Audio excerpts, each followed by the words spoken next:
So the new Mac Mini is not only the smallest Mac we've ever seen, but it's also the most affordable Mac you can get right now. The only problem is it only comes with a power cable. So for those of you who want to get their hands on a Mac system at an affordable price, but you don't know what else you need to get with it, this video is for you. Now, the first thing, and probably the most important, is this monitor right here. This is the Asus ProArt PA278QV. Yeah, Jay blowing me up, but I am looking at the box because that model number is insane. But this is an amazing display for its price. I picked this up for $200 and it is one of the best displays I've seen in this price range ever. Now, this is made for creators, so we've got really great color accuracy. Now, the resolution isn't crazy. It's a 1440p display, but it is more than good enough at 27 inches. Honestly, it's just a little mind blowing to me how good this is. It's a matte display, so for me, I prefer a glossy display over matte, but in this price range, there is no room to complain. So whether you're a creative or not, this is gonna be a really nice display just because everything looks really clean, the colors pop. Not to mention, if you want to become a creator or someone in the family wants to become a creator at some point, the Mac Mini is great for those beginners, and the screen is gonna be great as well for that. I mean, me personally, I can use this to edit photos, and I know once I'm done, the colors are gonna be represented well, and if I want to publish this anywhere, I know exactly what I'm getting. So it's absolutely great for photo or video editing and even just casual use. Now, the monitor is an absolute essential, and the next absolute essential is a keyboard. So right here we have this keyboard from Keytron. It isn't a full keyboard. You know, there are people who don't like the number pad. Are you normal? Eh? You don't like the number pad? Oh, Jay, do you like the number pad? I don't care, actually. Okay, I need the number pad. But this is a very affordable keyboard. Gene, you crazy. This is a very... I'm saying those people are crazy. Oh, they're crazy. You need a number pad. Okay, okay. Whew. Gene, that's about to lose your job. No, I'm just joking. So this is the Keytron B1 Pro. It's supposed to be like an ultra slim keyboard. What I like about this is that it's very affordable. I believe I paid about $40 for this. And you know, Amazon has like those coupons. So this is a very affordable keyboard. And not only that, it's actually really nice to type on. So for me, I like how soft the keystrokes are. So it feels like you're getting a nice press in, but it isn't loud, and it just won't bother anyone else in the room. It's not obnoxious. So it's nice and slim while still feeling like you have good travel on the keys. And if you want to make extra use out of the keyboard, you can have this connected to like 3 different devices using Bluetooth. There are like a lot of cheap keyboards you can get out there, but Keytron is a brand that, even if you haven't heard of them, take my word for it, they're really solid. Now, the next essential is gonna, of course, be the mouse. Now, you can choose between a mouse or maybe even a trackpad. I personally have to do both. But the mouse is the only other essential you need. So it's pretty much mouse, keyboard, monitor, your Mac Mini, and you're good to go. But right here, we've got this really compact mouse. This is the MX Anywhere 3S. The name kind of speaks for itself. You're supposed to be able to take this thing anywhere, very pocketable, kind of like the Mac Mini. Now for me, I really like using a Logitech mouse. I don't think this is a mouse that I'd recommend to everyone because it is on the smaller side, but to keep things at like a friendly budget, I wanted to go with something that is like Logitech's and their MX line, because those are some of like the best computer peripherals you can get your hands on. So I went with this, but if you have the extra budget, you can get something like the MX Master. And really, that is all you need to get this thing up and running and using it like a normal computer. And the total here between like these 4 items is gonna net you around $900. $900 for one of Apple's newest computers is an absolutely insane deal, because this thing is equipped with the M4 chip, and that gives you a lot of room to do a lot of the everyday things that we wanna do, browsing,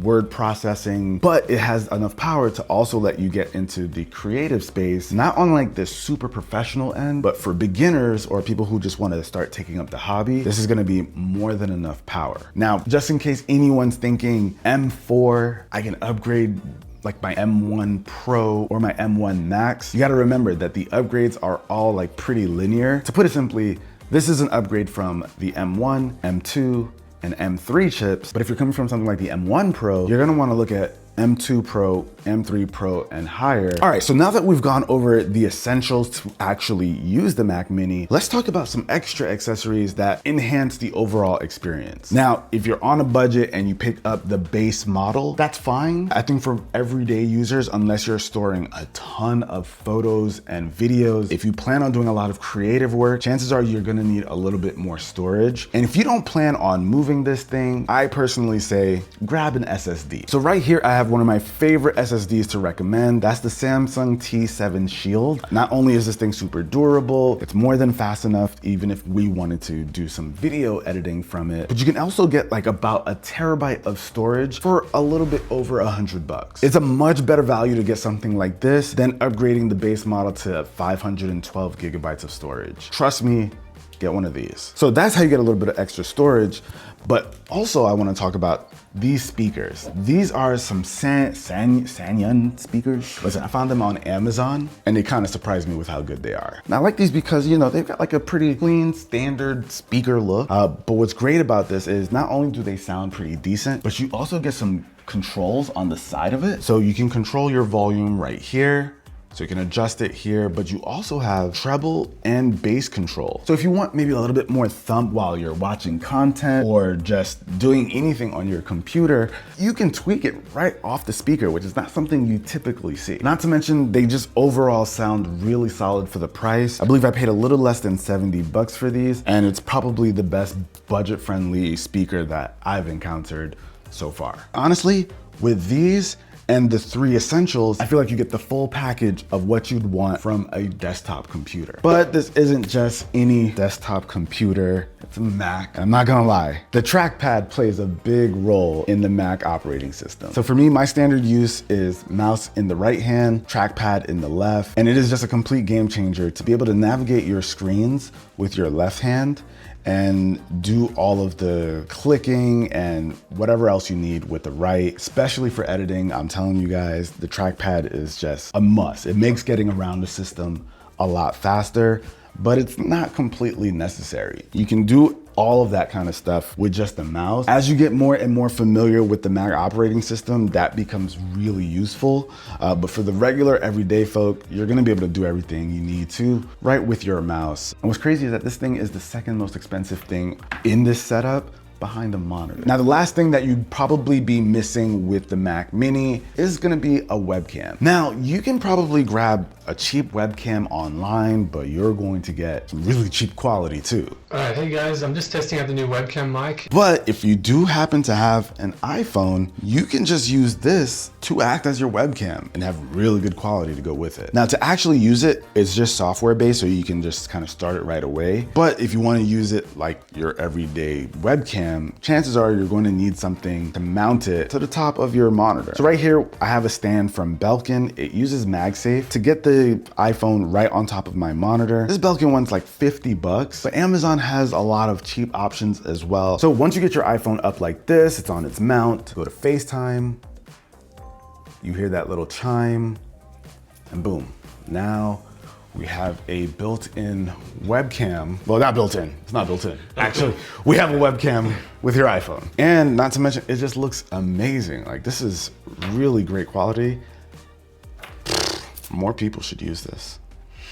It's so good. But yeah, if you have an iPhone, you can completely get around the fact that this doesn't have a built-in webcam by just mounting it on top of your monitor and just using continuity camera. Honestly, you don't even need a mount. If you could just, I don't know, figure it out with some tape or something, you can make it work. This is probably the cheapest and best way to get a webcam with your Mac Mini. If you have an iPhone. If you have an iPhone. Touche. But there you have it, guys. These are the things that you're going to need if you pick up a Mac Mini, and some of the other things you can pick up if you want an overall, fuller, better experience. And if you go with just some of the essentials that we talked about, you're gonna be spending a lot less than something like an iMac. But of course, links are gonna be down below in the description, so you can find everything that we used in this setup. I'll catch you guys in the next one. Peace. I thought you were gonna talk about the A1 menu on the side. Nobody want a 3D print, Jay. They want the Mac.